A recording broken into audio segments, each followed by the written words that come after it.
Monsieur le Président, Monsieur le Haut-Commissaire aux droits de l'homme, Excellences, Mesdames et Messieurs, permettez-moi de féliciter Son Excellence Monsieur l'ambassadeur Omar Ber, représentant permanent du Maroc, pour la présidence du Conseil des droits de l'homme. Je vous assure de l'entier appui de la Roumanie dans votre travail.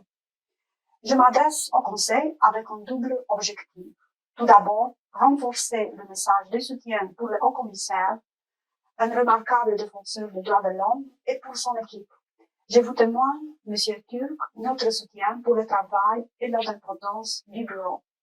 Je voudrais également partager la préoccupation de mon pays par rapport à la situation des droits de l'homme dans le monde et souligner le rôle du Conseil d'agir et d'affronter les multiples défis auxquels il est confronté. Dear colleagues, ongoing conflicts unleashed death, destruction and displacement. Humanitarian needs are exploding. Development and global efforts for poverty reduction are delayed. Climate change is fast-tracking. Technology misuses and artificial intelligence development are outpacing our capacity to wrap them in a human rights normative shell. In times of uncertainty, we need to seek strength in what humanity built at its best, with global institutions, principles and values. Romania has faith in international cooperation to address these challenges. We fully support further actions meant to make the UN human rights system more efficient and to reinforce the Human Rights Council preventive mandate. Mr. President, Romania stands up for human rights and fundamental freedoms. As a member of this council, we contribute to protecting and promoting these rights, but also to speak out firmly against serious human rights violations. I pay tribute to human rights and democracy defenders. I pay tribute to Alexei Navalny, who paid his activism with his life.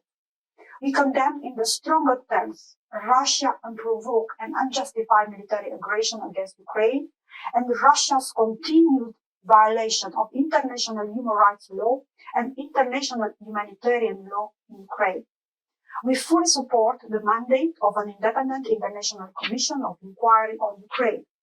No effort should be spared for ensuring accountability for the crimes committed by the Russian Federation in Ukraine and towards reparations. We remain deeply concerned about the crisis in the Middle East, which needs to be addressed in all its complex layers. We condemn here again the brutal and indiscriminate terrorist attack by Hamas on October 7th, and we reaffirm Israel's right to defend itself in line with international and humanitarian law. We call for immediate and unconditional release of all hostages. Romania appreciates the efforts made by the state involved in negotiations. We also express our concerns and deplore all loss of civilians' lives in Gaza.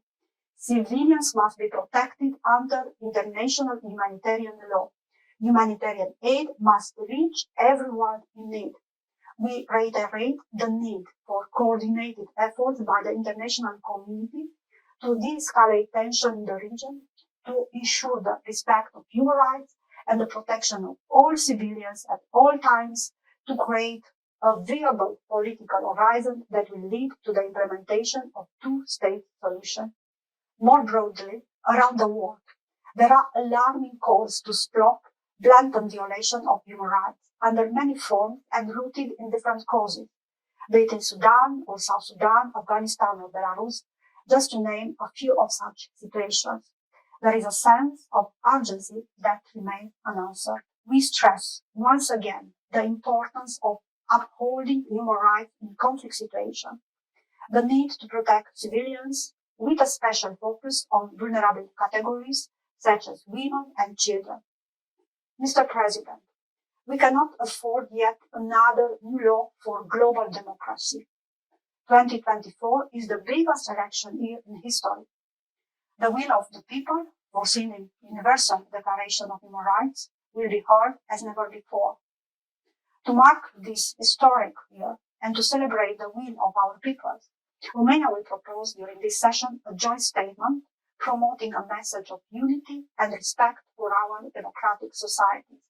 I invite you to join us. Thank you.